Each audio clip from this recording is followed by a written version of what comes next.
onle somte khol hring hian isu ka mai che ka tai nie ti christian nu na bar zali som ni pali aron request a chang khan le chang ni na hi salok tiang ka sauna turki hi d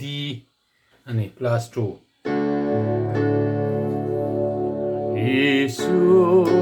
ka mai che ka tai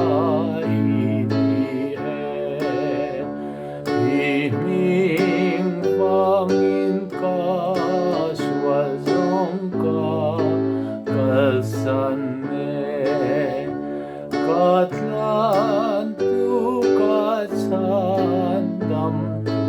poi mana ain tu na kamay sokse kamay chemi komay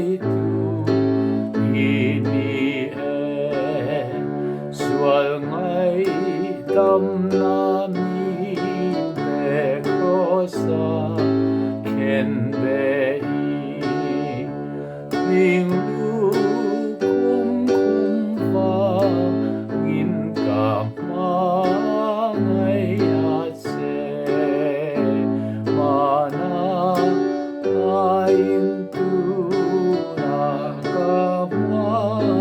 ngai